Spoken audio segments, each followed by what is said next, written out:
الحمد لله نحمده ونستعينه ونستغفره ونؤمن به ونتوكل عليه ونعوذ بالله من شرور أنفسنا ومن سيئات أعمالنا من يهده الله فلا مضل له ومن يضلله فلا هادي له وأشهد أن لا إله إلا الله وحده لا شريك له وأشهد أن سيدنا وسندنا وحبيبنا ومولانا محمدا عبده ورسوله اللهم صل على محمد وعلى آل محمد كما صليت على إبراهيم وعلى آل إبراهيم إنك حميد مجيد اللهم بارك على محمد وعلى آل محمد كما باركت على إبراهيم وعلى آل إبراهيم إنك حميد مجيد أما بعد فأعوذ بالله من الشيطان الرجيم بسم الله الرحمن الرحيم ولتجدن أشد الناس عداوة للذين آمنوا اليهود والذين أشركوا ولتجدن أقربهم مودة للذين آمنوا الذين قالوا إنا نصارى ذلك بأن منهم قسيسين ورهبانا وأنهم لا يستكبرون آمنت بالله صدق الله العلي العظيم محترم حاضرين আল্লাহ সুবহানাহু ওয়া তাআলার অশেষ মেহেরবানি যে আল্লাহ তাআলা তার কাছে একমাত্র গ্রহণযোগ্য দিন ইসলামের অনুসারী আমাদেরকে বানিয়েছেন। কথাটা একদম স্পষ্ট। আমরা অনেক সময় বলি আমাদের দিন সবচেয়ে উত্তম দিন, এই কথার মধ্যে ঝামেলা আছে। আমাদের দিন সবচেয়ে সঠিক দিন, এই সবচেয়ে মানে আরেকটাকে কবুল করা না, আমাদের দিন একমাত্র সঠিক দিন। কোরআনের বক্তব্য এমনই, ওমান ইয়াবতাগি গায়রাল ইসলামি দীনান ফালান ইউকবালা মিনহু, আল্লাহর স্পষ্ট কথা যে ইসলাম ছাড়া অন্য কোনো দিন তালাশ করবে, আল্লাহ বলেন এটা গ্রহণযোগ্য না। ইন্নাদ-দীন ইনদাল্লাহিল ইসলাম, আল্লাহর কাছে শুধু দিন হিসাবে গ্রহণযোগ্য ইসলাম। এই ইসলাম মানে শুধু মুসলমান আমরা যারা, এই ইসলাম না। এই ইসলাম মানে যারা আসমানি কিতাব মানে, তাওহীদে বিশ্বাস করে, আখিরাতে বিশ্বাস করে, সব যুগে সব যুগের নবীর উম্মতরাই মুসলমান। এখন আখেরি পয়গম্বরের জামানা, এই জমানায় যারা আখেরি পয়গম্বরকে মানবে না সে আর ইসলামে নাই, সে আর মুসলমান থাকলো না। তো আল্লাহ তাআলা আমাদেরকে আখেরি পয়গম্বর সাল্লাল্লাহু আলাইহি ওয়াসাল্লামের উম্মত হওয়ার যে সম্মান দিয়েছেন, এর জন্যেই আমাদের আলাদা শুকরিয়া আদায় করা দরকার আল্লাহর কাছে। আলহামদুলিল্লাহ, সম্মান আল্লাহ দিয়েছেন। যে যত উপরের হয় তার প্রতিদ্বন্দ্বীও তত বড় হয়, শক্তিশালী হয়। আমেরিকা কোনো ছোট দেশকে তার প্রতিদ্বন্দ্বী মনে করে না, সে চীনকে, রাশিয়াকে তাদের প্রতিদ্বন্দ্বী মনে করে। হ্যাঁ, তার সহযোগী যারা, তাদের দিকে একটু টান থাকবে যাদের, তাদেরকে ধরাশায়ী করবে, কোণঠাসা করবে। এটা তার একটা সাম্রাজ্য প্রতিষ্ঠার, সারা দুনিয়ায় নিজেদের কর্তৃত্ব প্রতিষ্ঠার জন্য একটা কৌশল মাত্র। কিন্তু মূল প্রতিপক্ষ যাদেরকে মনে করে, তারা ওই দুনিয়ায় ওই রকম শক্তিশালী অবস্থানে আছে, যাকে তাকে মনে করে না। যেহেতু ইসলাম আল্লাহর কাছে একমাত্র গ্রহণযোগ্য দিন, কাজে ইসলামের শত্রুও বড়। ইসলাম যেমন বড় ধর্ম, ইসলামের শত্রুও বড়। একে তো মুসলমানের একটা কমন শত্রু, মানুষের একটা কমন শত্রু আছেই, জন্মের পর থেকেই আমরা জ্বলতেছি এই শত্রুর হামলায়। সেই শত্রুর নাম ইবলিস, শয়তান। এটা আল্লাহ একদম ঘোষণা দিয়েই অস্পষ্ট রাখেন নাই। ইন্নাশ শাইতানা লাকুম আদু ফাত্তাখিযুহু আদুওয়া, সূরা ফাতির 22 নম্বর পারার সূরা ফাতির 6 নম্বর আয়াত। ইন্নাশ শাইতানা লাকুম আদু ফাত্তাখিযুহু আদুওয়া। আল্লাহ বলেন, নিশ্চয়ই শয়তান তোমাদের প্রকাশ্য শত্রু, গোপন না, স্পষ্ট শত্রু। আমি জানাই দিলাম, সুতরাং তোমরা তাকে শত্রু হিসাবেই মোকাবেলা করো। শয়তানের কিছু স্পেশাল দোসর আছে মুসলমানদের বিরুদ্ধে। শয়তান যেমন বড় শত্রু, তারাও মুসলমানদের বড় শত্রু। চিনব কেমনে? আমার চেনার তো উপায় নাই, আল্লাহ নিজেই চেনায়া দিছেন। তোমাদের সবচেয়ে বড় শত্রু হচ্ছে এই গ্রুপগুলো। তারা কারা? তো কোরআন আল করিমের যে আয়াতটা আমি তেলাওয়াত করছি, সূরা মায়েদার 6 নম্বর পারার একদম শেষ যে আয়াত, আল্লাহ তাআলা বলতেছেন, মুসলমান যারা যারা ইমানদার, এখানে ইসলাম বলা হয় না, ইমানদার বলা হয়েছে। যারা ইমানদার তারা তাদের সবচেয়ে ভয়ঙ্কর শত্রু হিসাবে যাদেরকে পাবে, ওয়ালা তাজিদান্না আশাদ্দান নাস আদাওয়াতাল লিল্লাযিনা আমানু, ইমানদাররা তাদের সবচাইতে ভয়ঙ্কর শত্রু হিসাবে পাবে দুইটা শ্রেণীকে। দেখেন, গোটা দুনিয়ায় শক্তিশালী 3টা শ্রেণী আছে মুসলমান ছাড়া। এক মুশরিক, এক খ্রিস্টান শক্তি, এক ইহুদি শক্তি। গোটা দুনিয়ায় 3টা শক্তি সবচেয়ে প্রবল, আর এক শক্তি মুসলমান। তো আল্লাহ তাআলা বলতেছেন, এই 3 শক্তির মধ্যে মুসলমানদের সবচেয়ে ভয়ঙ্কর শত্রু, কঠিন শত্রু হিসাবে যাকে পাবা, 1 নম্বর তারা হচ্ছে ইহুদিরা, ভয়ঙ্কর শত্রু। আরেক যারা মুশরিক, শিরিক করে যারা, সেটা হিন্দু হইতে পারে, বৌদ্ধ হইতে পারে, এরা শিরিক করে, এরা মুশরিক, আলাদা কিছু না। এদেরকে সবচেয়ে ভয়ঙ্কর শত্রু হিসাবে পাবা। আরেকটা শ্রেণী যারা খ্রিস্টান, নাসারা, এরা শত্রু। এরাও যে বন্ধু তা না, কারণ অন্য জায়গায় আল্লাহ তাদেরকে বন্ধু হিসাবে গ্রহণ করতে নিষেধ করছেন। এরাও শত্রু। ইয়া আইয়ুহাল্লাযীনা আমানু লা তাত্তাখিযুল ইয়াহুদা ওয়ান নাসারা আউলিয়া। ইহুদি নাসারাদেরকে বন্ধু বানানো যাবে না, একান্ত বন্ধু, দিলের বন্ধু। সুসম্পর্ক রাখা যাবে, একটা হচ্ছে সুসম্পর্ক রাখা, আরেকটা হচ্ছে বন্ধুত্বের জায়গায় তাকে বসানো, দুইটা ভিন্ন জিনিস। ইসলাম শুধু মানুষ না, জীবজন্তুর সাথেও ভালো আচরণের হুকুম দিয়েছে। তো মানুষ সে তো আরও বেশি করে প্রাপ্য ভালো আচরণ, সেটা ভিন্ন জিনিস। এই নিয়ে আমাদের কোনো কথা নাই, বরং ইসলামী সর্বোচ্চ সুন্দর আচরণের তালিম দেয় অন্য ধর্মের মানুষের সাথে।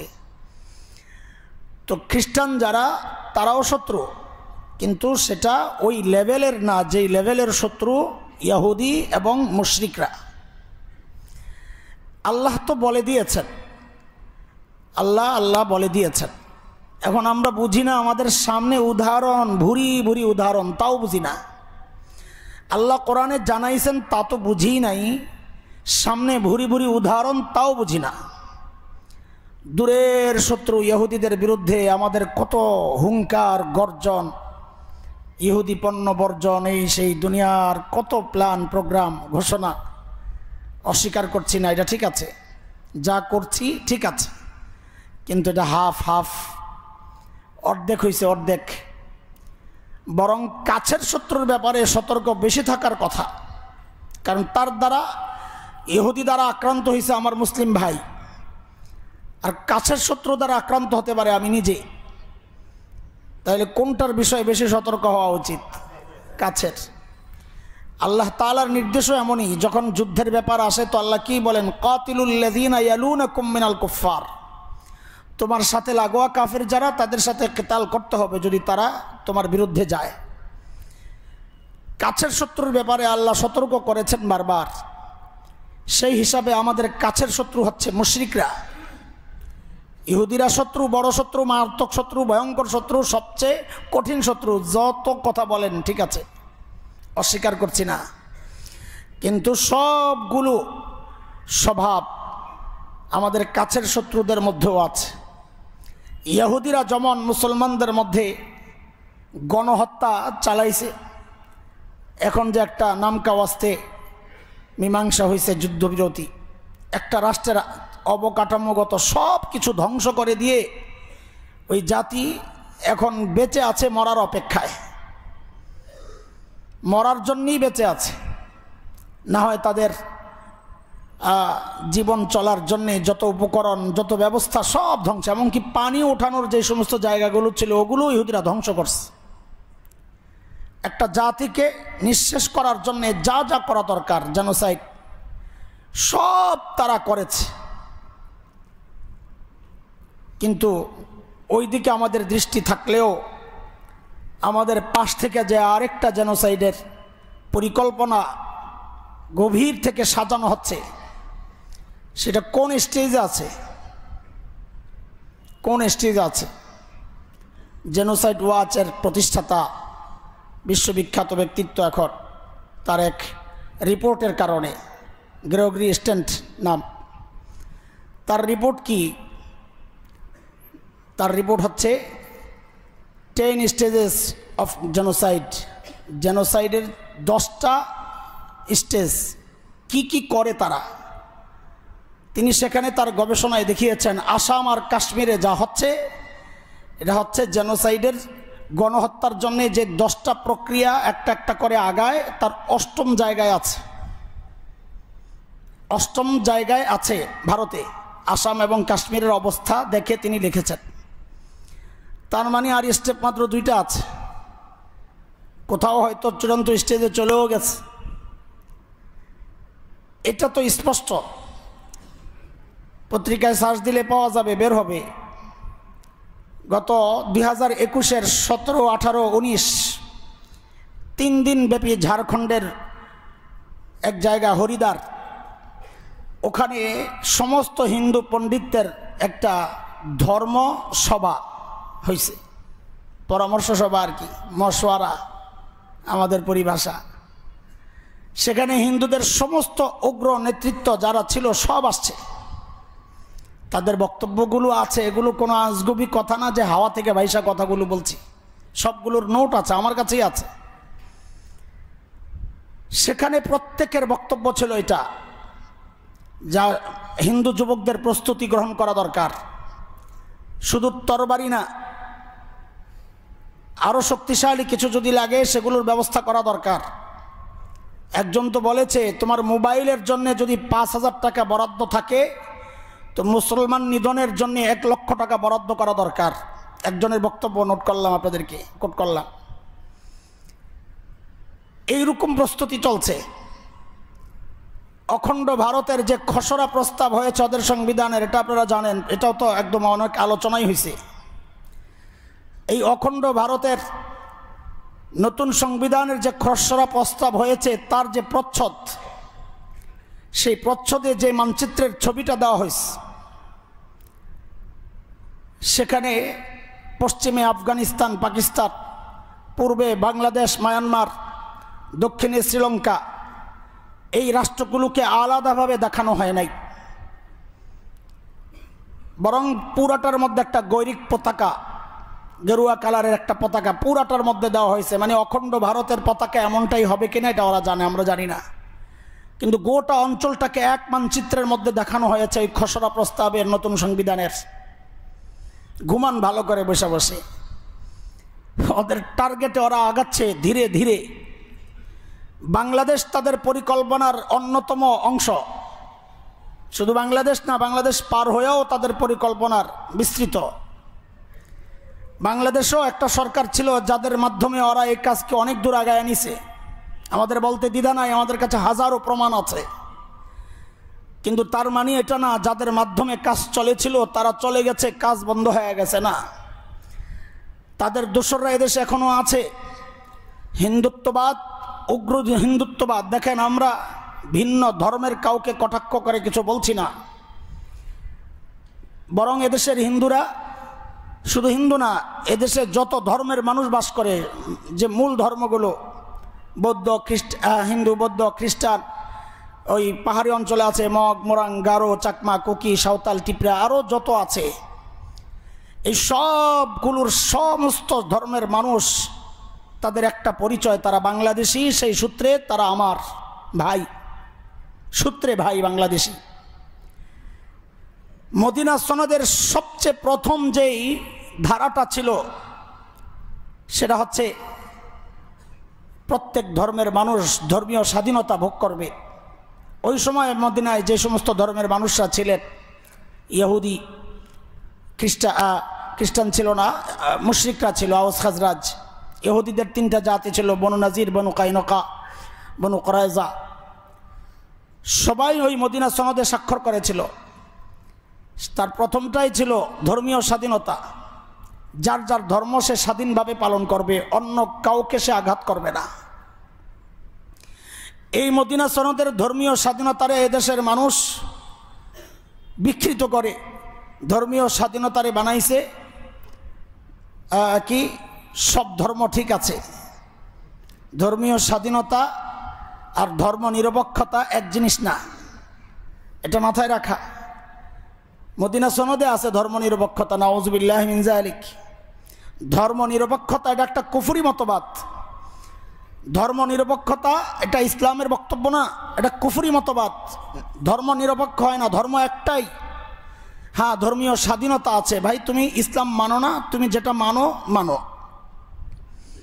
তোমার মতো করে মানো, এর জন্য আমার কোনো সমস্যা নাই। বাংলাদেশেও কোনো পূজা ওদের যেগুলো আয়োজন হয়, আজ পর্যন্ত মুসলমান বাধা দিছে বা বিচ্ছিন্ন কোথাও কোনো ঘটনা ঘটেছে আর গোটা জাতি সেটাকে সাপোর্ট করেছে, এমন কোনো ঘটনা নজির বাংলাদেশে নাই। বরং এইটা আছে, এই অক্টোবরের শুরুর দিকে যখন দুর্গাপূজা গেল, আমি নিজে সাক্ষী, বহু জায়গায় মাহফিল আগের থেকে ডেট ঘোষণা ছিল, প্রশাসন মাহফিল করতে দেয় নাই। কেন? হিন্দুদের পূজার ডিস্টার্ব হবে। আমরা মেনে নিয়েছি, ছোট্ট করে করতে বলেছি যে মাইক বাইরে দিয়েন না, ভেতরে দেন। ছোট্ট করে বিশাল ময়দান ছিল, ওখান থেকে ঘরোয়াভাবে করা হয়েছে। আমি নিজে সাক্ষী। আমরা এগুলোর প্রতিবাদ করি নাই, ঠিক আছে, বছরে একবার করতেছে করুক, আমরা তো সব সময় করতে পারি। এটা হচ্ছে ধর্মীয় স্বাধীনতা। আর মানে এটা না, ওটা ঠিক আছে, আমি ওখানে যাই ওদেরকেও বলবো হ্যাঁ আপনারাও ঠিক আছেন, আমরাও ঠিক আছি, এই পাশ আর এই পাশে কি জিনিস। হ্যাঁ, পূজার রোজা বললে তো আবার অনেকে খেপে যান। খেপেন কেন? এটা খেপার বিষয় না, এটা আপনার দলকে বলা হচ্ছে না তো, বরং যারা বলে তাদেরকে আপনারা সংশোধন করেন, আমাদেরকে কেন সংশোধন করতে আসেন? আশ্চর্য কথা। এই ধর্ম নিরপেক্ষতা, এই লাকুম দীনুকুম ওয়ালিয়া দীনের অর্থ ধর্ম নিরপেক্ষতা না। লাকুম দীনুকুম ওয়ালিয়া দীন অর্থ হচ্ছে ধর্মীয় স্বাধীনতা। তোমার ধর্ম তুমি উদযাপন করো, এর মানে আমি বলি নাই তোমারটা ঠিক আছে। এই ঠিক আছে এটা কুফরি কথা। ধর্ম একটাই, ইসলাম। তো বাংলাদেশে সকল হিন্দু ধর্মাবলম্বীদের কাছে আমাদের আমাদের এই আওয়াজ পৌঁছে তাদের কাছে, আমি জানি আমাদের এই মহল্লায়ও তো আছে, কারোর সাথে আমাদের কোনো শত্রুতা নাই। বরং আমি বলেছিলাম একবার, আমাদের বিল্ডিংয়ে এক হিন্দু এক বোন থাকতেন, আলহামদুলিল্লাহ তিনি তার অভিব্যক্তি ব্যক্ত করেছেন, সত্য বলেছেন না মিথ্যা বলেছেন না তার ব্যাপার। তিনি আমাদের ঘরে আসতেন এবং বলতেন যে আমি সবচেয়ে শান্তি পাই আপনাদের ঘরে আসলে। তার স্বামী তাকে ত্যাগ করেছিল এবং আলহামদুলিল্লাহ এখন তিনি নাই, আমার বলতে সমস্যা নাই, হয়তো আকার ইঙ্গিতে বলেছিলামও, তিনি আলহামদুলিল্লাহ মুসলমানও হয়েছেন, এখন চলে গেছেন যশোরে। এটা হচ্ছে আমাদের বাস্তব হালত। কোনো বিধর্মী হবে এই জন্যে তাকে আমরা তাড়াই দিচ্ছি এমন না। আমি রূপগঞ্জে আমার এক মাদ্রাসা আছে বড়, ওইটা যেই প্রতিষ্ঠান করে দিয়েছে, মানে যারা করে দিয়েছেন, আমাদেরই মুসল্লি ছিলেন একজন, তার জায়গা আলহাজ নজরুল ইসলাম সাহেব, ওনার অফিসে আমি দেখেছি সবচেয়ে গুরুত্বপূর্ণ ব্যক্তি একজন বাবু, আমার সাথে খুব খাতির তার। আমাদের মাদ্রাসার যত কেনাকাটা আছে সব তিনি করছেন, ফ্যান লাইট এসি জেনারেটর সহ যত কিছু আছে পারচেসের দায়িত্ব তার। আমরা মেনে নিয়েছি, কোনো সমস্যা তো নাই। আমাদের সামাজিক কাজগুলো একসাথে আমরা করছি, এটা আমাদের শত বছরের ইতিহাস, ঐতিহ্য এটা।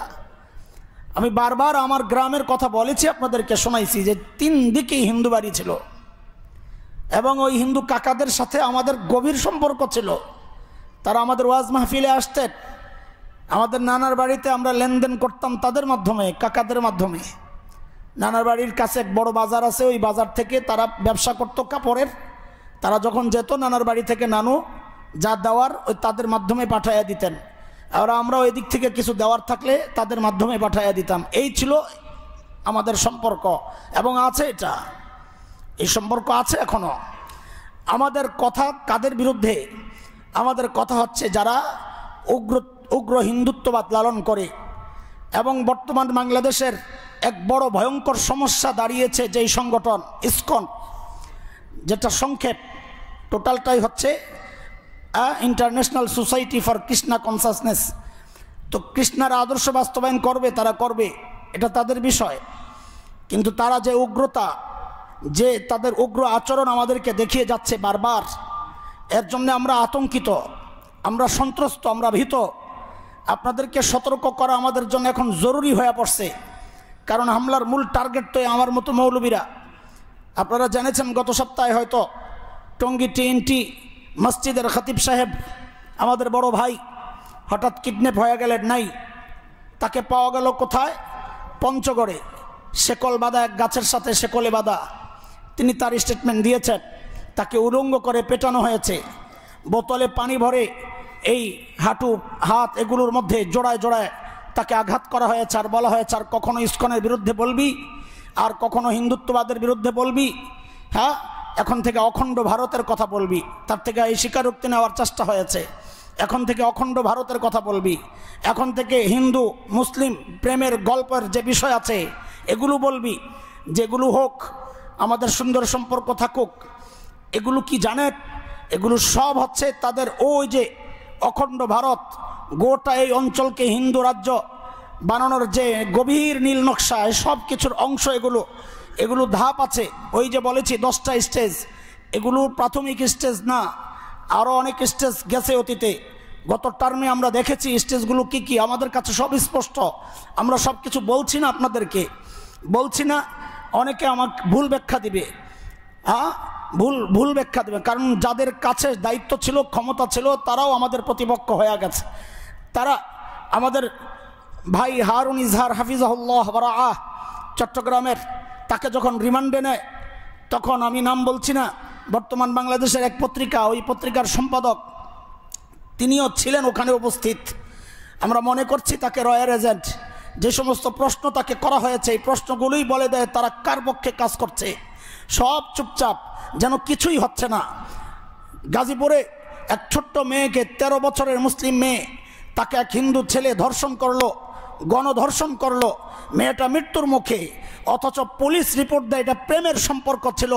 আমরা ওই পুলিশের কাছে জানতে চাই, 13 বছরের মেয়েকে ধর্ষণ করা হয়েছে, এখানে প্রেমের সম্পর্ক বলে হিন্দু ছেলেটাকে বাঁচানোর চেষ্টা হচ্ছে।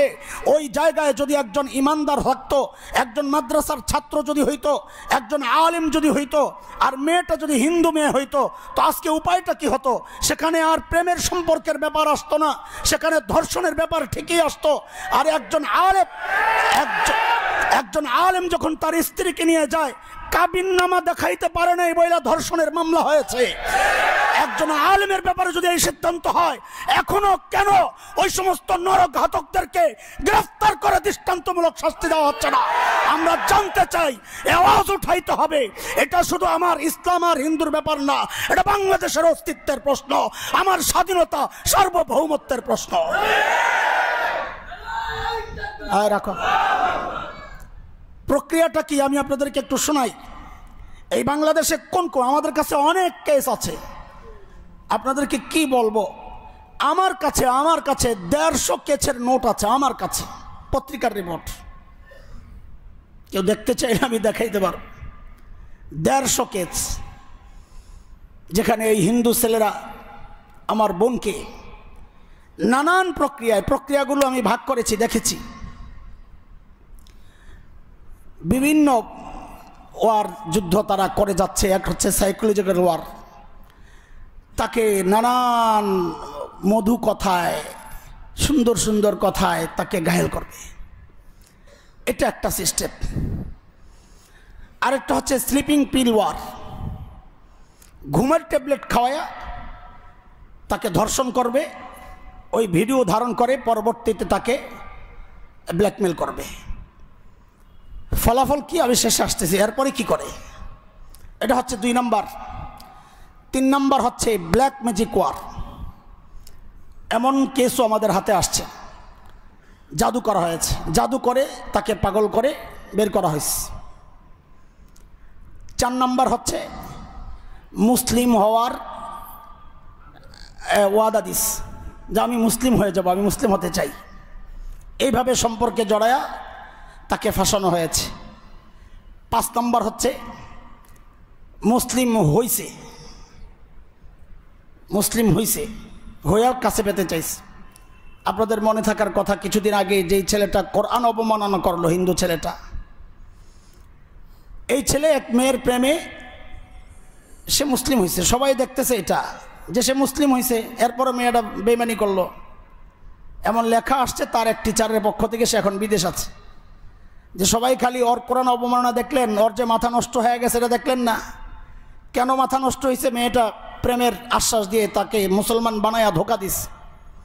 বিষয়টাকে আসলে তাই, বরং আমরা অন্যান্য হিস্টোরি পড়লে যা বুঝি, ওরাই মুসলমান হওয়ার নাটক করেছে। ও যে নাটক করেছে তার প্রমাণ হচ্ছে পরবর্তীতে কোরআন অপমান করা, এটাও ওদের একটা পদ্ধতি। 6 নম্বর হচ্ছে ধর্ম পরিচয় গোপন করার মাধ্যমে মেয়ের সাথে সম্পর্কে জড়ায়। এই 6টা মৌলিক পয়েন্ট আপনাদের সামনে রাখলাম। একটা হচ্ছে মিষ্টি কথা বলে তাকে ভুলাবে, 2 তাকে ঘুমের ট্যাবলেট খাইয়ে তার সাথে অবৈধ সম্পর্কগুলো করে ভিডিও ধারণ করে পরবর্তীতে মেল করবে, 3 জাদু করবে, 4 মুসলিম হওয়ার আশ্বাস দিবে, 5 মুসলিম পরিচয় গোপন করবে, 6 অথবা মুসলিম হওয়ার নাটক করবে। মুসলিম হওয়ার নাটকটা কোন লেভেলের সেটাও শোনেন। মাদারীপুরের এক কেস আসছে আমাদের কাছে। মাদারীপুরের এক ছেলে, সে খতনা পর্যন্ত করাইছে শুধু এই জন্যে শারীরিক সম্পর্ক করতে গিয়া যেন ধরা না পড়ে। চিন্তা করা যায়, কল্পনা করতে পারছেন ষড়যন্ত্রের জাল কোন পর্যন্ত পৌঁছেছে? কোথায় যাচ্ছে আপনার মেয়ে, কোথায় যাচ্ছে আপনার বোন? একটু খবর কি রাখার কোনো প্রয়োজন বোধ করে? কার সাথে সম্পর্ক জড়াচ্ছে? আর এই সব কিছুর মিডিয়া যেটা, সেটা হচ্ছে সোশ্যাল মিডিয়া। সোশ্যাল মিডিয়াগুলো আমরা তালাশ করে যা পাইলাম, সেখানে তারা জিহাদি গ্রুপের নাম দিয়ে আইডি খোলে, বিভিন্ন মুজাহিদদের ছবি দিয়ে আইডি খোলে। সেই আইডি থেকে তাদের মূল টার্গেট হচ্ছে ইসলাম প্র্যাকটিস করে এমন মেয়েরা। বুয়েটের যেই ছেলেটা ধরা পড়লো 2 দিন আগে, শ্রীশান্ত, সেই ছেলে তার আইডিতে কি পাওয়া গেছে, তাদের গোপন মেসেজে কি পাওয়া গেছে, সে গণ পরিবহন যে সমস্ত আছে এগুলোতে বোরকাওয়ালা মেয়েদেরকে টার্গেট করে করে যৌন হয়রানি করেছে, সে তার স্বীকারোক্তি। বহু মেয়ের সাথে সে অবৈধ সম্পর্ক করেছে, বোরকাওয়ালা পাইলেই তার পেছনে লাগে। আমার বলতে ইতস্ত লাগতেছে কিন্তু না বলেও পারছে না, কিন্তু ছোট্ট বাচ্চারা আছে। আমাদের কাছে একটা কেস আসছে, মাদ্রাসার ছাত্রীর সাথে নিজের পরিচয় গোপন করে ছেলে প্রেম করেছে। সোশ্যাল মিডিয়া এমন একটা লেভেলে চলে গেছে যখন সবাই পাগল, দুই পক্ষই। মেয়েটা ঘন ঘন মাদ্রাসা মিস দেয়, বাসা থেকে এসে পড়ে মাদ্রাসা মিস দেয়। একসময় অভিভাবককে মাদ্রাসা কর্তৃপক্ষ ডাকালো, আপনার মেয়ে এত মাদ্রাসা মিস কেন দেয়? তো অভিভাবক বলছে যে সে তো টাইম মতো যায়, টাইম মতো আসে, না মাদ্রাসায় আসে না। বারবার তাকে সতর্ক করার পরেও তাকে যখন রুখা যাচ্ছে না, তো তাকে জিজ্ঞেস করা হয়েছে তুমি কই যাও, কোনো জবাব নাই। শেষে অভিভাবক সিদ্ধান্ত নিছে হোস্টেলে দিয়ে দিবে, হোস্টেলে নিরাপদ থাকবে, আর এই ক্লাস ফাঁকিও দেওয়া হবে না। বাস এভাবে গেছে। 5 দিন পর মেয়েটা খুব অনুনয় বিনয় করে ছুটি চাইছে, একটু ছুটি নিয়ে এসে বাসায় গেছে। যেহেতু একা একা আসা যাওয়া করে, মাদ্রাসাওয়ালারাও চিন্তা করছে ঠিক আছে যাক, এমনি থাকে না, 1 সপ্তাহ তো ছিল, ঠিক আছে যাক। 4 ঘন্টা পর প্রিন্সিপাল সাহেবের একটু সন্দেহ, তিনি পিছনে লাগাইছেন, দেখো কোজা, দেখে এক ছেলের সাথে হুন্ডায় চড়ে কোথাও যাচ্ছে। ওরা পিছু নিয়েছে, যায় দেখে এক নামি দামি হোটেলের মধ্যে উঠছে তারা। 4 ঘন্টা পর নামছে, বাস মাদ্রাসায় চলে আসছে। আবার 2 দিন পর আবার ছুটি চাইছে, শিক্ষক আবারও ছুটি দিস, আবারও সেম কাহিনী। 2 ঘন্টা পর চলে আসছে মাদ্রাসায়, আসার পর অসুস্থ হয়ে গেছে।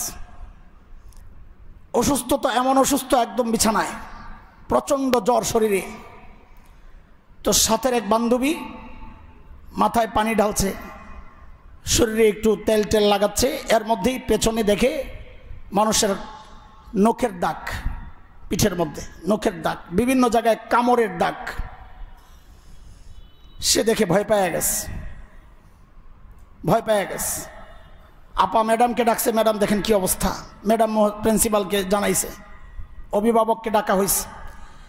বারবার জিজ্ঞেস করার পর সে স্বীকার করছে যে এক হিন্দু ছেলের সাথে প্রেম করতো, সে জানতো না সে হিন্দু। এমন একটা পর্যায়ে চলে গেছে যখন শারীরিক সম্পর্কের ভিডিও সে নিয়ে আসছে, এখন তাকে হুমকি দেয় বারবার যাওয়ার জন্যে। এই লাস্ট যখন গেছে তখন তারা কয়েক বন্ধু মেলে তাকে ধর্ষণ করেছে এবং বলেছে যে যদি ডাকলে না আসো এই ভিডিও ভাইরাল করে দিব। কোথায় আছে? এক মোহাম্মদ বিন কাসিমের ইতিহাস পড়া দরকার আপনাদের। এক বোনের ইজ্জত রক্ষার্থে আসছিলেন তিনি এই উপমহাদেশে, আর আজকে আপনার মেয়ে ধর্ষিতা হচ্ছে, আপনি কোনো কথা বলছেন না, সুশীলগিরি দেখান না, সুশীল সেজে বসে আছে। ফেসবুকগুলো আইডিগুলো আমরা দেখেছি, আমাদের কাছে যে কেসগুলো আসছে কি বলে মেসেজ পাঠায়, ওই যদি পরিচয় গোপন না করে তো মেসেজ পাঠায় যে আমার ইসলাম খুব ভালো লাগে, এই একটা, আমি ইসলাম সম্পর্কে জানতে চাই, এই এক মেসেজ। অনেকগুলো মেসেজের মূল আমি আপনাদেরকে শোনাচ্ছি।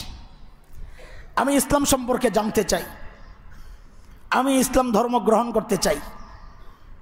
অথবা পরিচয়টা গোপন করেই ওই বোরকাওয়ালা মেয়েদেরকে টার্গেট করে, পর্দানশীল নারীকে টার্গেট করে করে এই মেসেজ দিতে দিতে দিতে দিতে তারা সহজ সরল একসময় তাদেরকে কাবু করে প্রথমে হোটেলে মিটমাট, পরে দামি দামি গিফট, এরপরে বাস শারীরিক সম্পর্কের জন্যে নিয়ে যাওয়া। এরপর কি হয়? এরপর হচ্ছে ব্ল্যাকমেল করে, বারবার ধর্ষণ, বিয়ের চাপ দিলে পেটে বাচ্চা দিয়ে গায়েব। আরও কেস আসছে, সেটা হচ্ছে ভারতের পতিতালয়ে বিক্রি করে নিজেদের চলার অর্থ যোগান তারা এখান থেকে নেয়। আপনার মেয়েকে বিক্রি করে সে এখানে সন্ত্রাস সৃষ্টির জন্য অর্থের যোগান পায় কই? আমার আপনার বোন বিক্রি করে, আমার আপনার মেয়েকে বিক্রি করে। কোথায় আছেন? থাকেন চুপচাপ, সব মুখে একদম লাগাইয়া দেন কস্টিপ সুপারগুলো। সব দায়িত্বই মৌলবীদের, সব দায়িত্বই মৌলবীদের। আপনারা সব চুপচাপ বসে থাকেন। আমি বারবার বলি, আবারও বলি, এদেশের মূল হিন্দু ধর্মের যারা তারা আমাদের টার্গেট না। আশা করি আমরাও তাদের টার্গেট না। আমরা মিলেমিশে আছি, মিলেমিশেই থাকতে চাই। ধর্মীয় স্বাধীনতা, মদিনা সনদের যেই ধর্মীয় স্বাধীনতা, সেই হিসাবেই আমরা থাকতে চাই, চলতে চাই, কোনো সমস্যা নাই। কিন্তু যখন একটা টার্গেটকে সামনে রেখে ধীরে ধীরে চক্রান্তগুলো চলবে, তখন আর আমাদের চুপ থাকা, এটা আমাদের নিজের ধর্মকে অপমান করা ছাড়া কিচ্ছু না। আত্মপরিচয় ভুলা মুসলমান, আত্মমর্যাদা যদি থাকে তো কথা বলা দরকার, আওয়াজ উঠানো দরকার। আমাদের হাতে প্রথম আলো নাই, আমাদের হাতে ডেইলি স্টার নাই, কিন্তু আমাদের হাতে একটা মিম্বর আছে, আপনারা আছেন, প্রত্যেকের এক একটা ফেসবুক আইডি আছে। ওইটাকেই একটা পত্রিকা বানান, আপনার ফেসবুক আইডিকে একটা মিডিয়া বানান। মিডিয়া এই কথাগুলো প্রচার করে সারা বাংলাদেশে আওয়াজ উঠায়া দেন। আপনার মেয়েকে, ঘরকে সতর্ক করেন, প্রত্যেকে তার উপযুক্ত মেয়েদেরকে সতর্ক করেন, প্রত্যেকে তার বোনকে সতর্ক করেন, প্রত্যেকে তার কাজিনকে সতর্ক করেন। নিজেদের ফেসবুক আইডিগুলোকে এই লেখা দিয়ে ভরে দেন, সারা বাংলাদেশে আওয়াজ উঠায় দেন। কি চক্রান্ত চলছে মুসলমানদের বিরুদ্ধে, কি চক্রান্ত চলছে আমার বোন আমার মেয়ের বিরুদ্ধে, কি চক্রান্ত চলছে দেশের স্বাধীনতার বিরুদ্ধে, সার্বভৌমত্বের বিরুদ্ধে। এই আওয়াজ উঠায় দেন। এটা প্রত্যেকের ইমানি জিম্মাদারি, এটা এক মৌলবীর কাজ না, এটা সবার কাজ। সবাই মুসলমান, আওয়াজ উঠাইতে হবে সবাইকে, প্রতিবাদ জানাতে হবে সবাইকে, প্রতিরোধ করতে হবে ঘরে ঘরে, প্রত্যেকের ঘর থেকে প্রতিবাদ আর প্রতিরোধের আওয়াজ উঠাইতে হবে ইনশাআল্লাহ। কিভাবে বললে বুঝবেন, কিভাবে বললে উপলব্ধি করবেন আমি জানি না। আমার কলিজাটা খুলে যদি দেখাইতে পারতাম ভেতরে কি আগুন জ্বলতেছে। আমরা বড় পেরেশান হয়ে গেছি। আমি জানি আমাদের জীবনটাও হুমকির মুখে, জানি, কিন্তু আমার বোন আমার মেয়ে হুমকির মুখে থাকবে, তার চেয়ে আমার জীবনটাই হুমকিতে পড়ুক। এটাই তো ইসলাম, এটাই তো ইসলাম।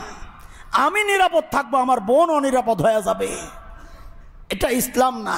ওই ইলম আমি শিখি নাই। আমি যে ইলম শিখেছি ওই ইলম আমাকে বলতে শিখিয়েছে। আমি যে ইলম শিখেছি ওই ইলম আমাকে প্রতিবাদ করতে শিখিয়েছে। আমি যে ইলম শিখেছি ওই ইলম আমাকে দায়িত্ববোধ কি জিনিস এটা শিখিয়েছে। আমি যে ইলম শিখেছি ওই ইলম আমাকে জানিয়েছে কথাগুলো আপনাকে পৌঁছানো আমার জিম্মাদারি। এতে আমার জীবন হুমকির মুখে পড়ুক, পরিবার হুমকির মুখে পড়ুক, এই পরোয়া করা আমার ইলম আমাকে শেখায় নাই। আমার ইলম শিখাইছে নিজের জান মালের বিনিময়ে ইসলাম বাঁচাতে হবে, মুসলমান বাঁচাতে হবে। এটা আমার শিক্ষা, এটা আমার শিক্ষা। মুহতারাম হাজরিন, কিভাবে নিচ্ছেন আমি জানি না কথাগুলো, কিন্তু গভীরভাবে একটু চিন্তা করেন না। আমি যে কথাগুলো বললাম একটাও যদি কেউ প্রমাণ দিতে পারে আপনার এই কথার কোনো ভিত্তি নাই, আমি আর এই মিম্বরে বসবো না, আমি আর এই মিম্বরে বসবো না। আমি চ্যালেঞ্জ করলাম। আমি তো বলেছি, আমি কয়টা বললাম, একটা ঘটনা বলছি। আমার কাছে 150টা কেস আছে, 150টা পত্রিকার রিপোর্ট, তারিখ, ডেট, লিঙ্ক সব সহ। তার মধ্যে অবশ্য আরও ভেঙে নেই, তার মধ্যে অবশ্য 150টা 130টা ভুল বলছি। তার মধ্যে 5টা আছে ভারতের, উদাহরণ হিসাবে আনা, যে সেম কাহিনীগুলো ভারতে হচ্ছে, ওখান থেকেই শিখা এগুলা। এক উগ্র হিন্দু সংগঠন আছে ভারতের, ওরা এক একটা মুসলিম মেয়েকে ধর্ষণের বিনিময়ে তারা পুরস্কার ঘোষণা করেছে লাখ টাকা। যে একটা মুসলিম মেয়েকে ধর্ষণ করতে পারবা তো লাখ টাকা পুরস্কার। একটা ছেলের জীবনের টার্গেট বানায় ফেলছে সেটা, আমি একটা মুসলিম মেয়েকে ধর্ষণ করবই, শুধু পুরস্কার এটাই তার টার্গেট না।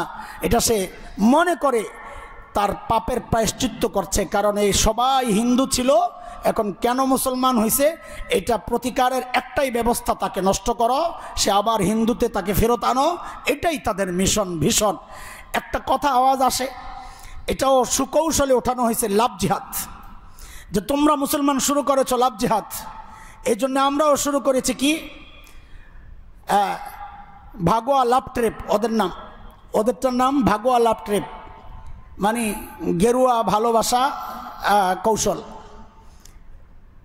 তো এই যে লাভ জিহাদ যে কথাটা, এটা ওদের ওঠানো।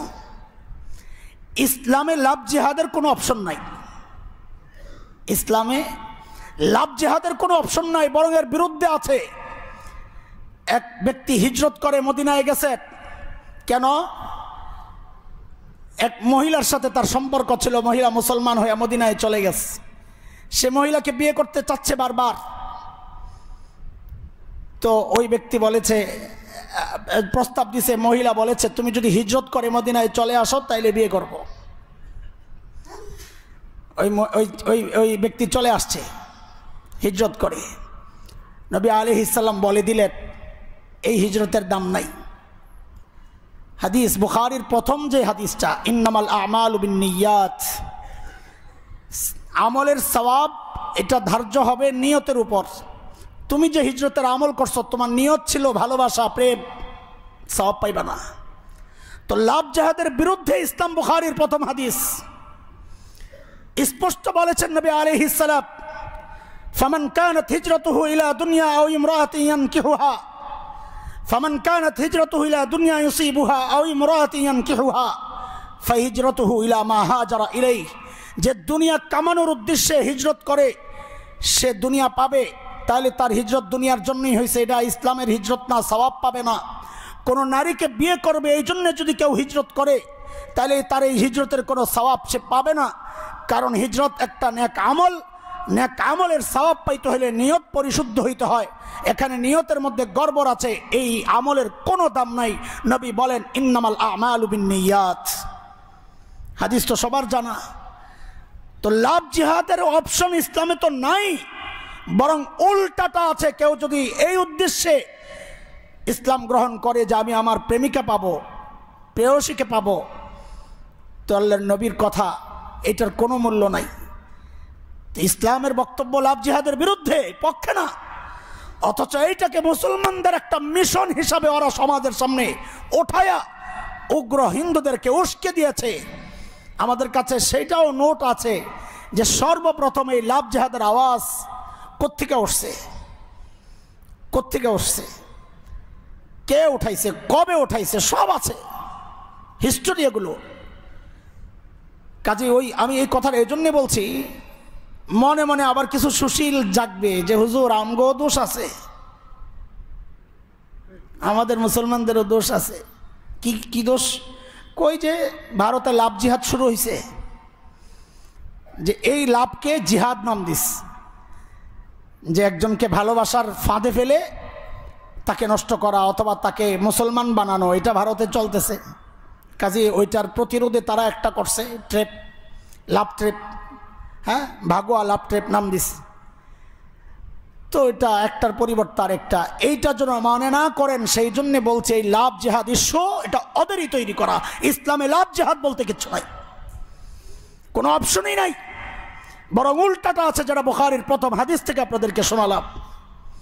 এই জন্য বিভ্রান্ত হবেন না, ওদের প্রচারণায় বিভ্রান্ত হওয়া এটা কিভাবে আপনারা পারেন? আমি অনেক দিন বলছি, তালেবানের বিরুদ্ধে আপনি ওদের রিপোর্ট দেখে আপনি তাদেরকে উগ্র বানায় দিলেন, একটু চিন্তা করলেন না রিপোর্ট আসছে কার কাছ থেকে, আসতেছে কার বিরুদ্ধে, একটুও চিন্তা করলেন না। কেন ওরা তালেবানের বিরুদ্ধে? কারণ দুনিয়া একমাত্র রাষ্ট্র যেখানে কোরআনের সুন্নাহর আইন চালু করা হয়েছে, এটাই ওদের মাথা ব্যথার কারণ, অন্য কিচ্ছু না।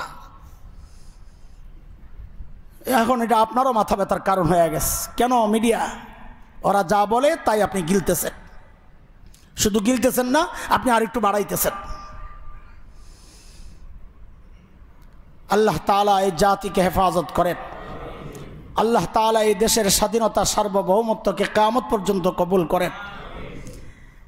হ্যাঁ, এটার একটা ভালো দিকও আছে, মুসলমানের ইতিহাস যখন আঘাতপ্রাপ্ত হয়, মুসলমান তার পুনর্জন্ম হয়, মানে আবার জেগে ওঠে। আমাদের আবার জেগে ওঠার সময় আসছে ইনশাআল্লাহ, ইনশাআল্লাহ।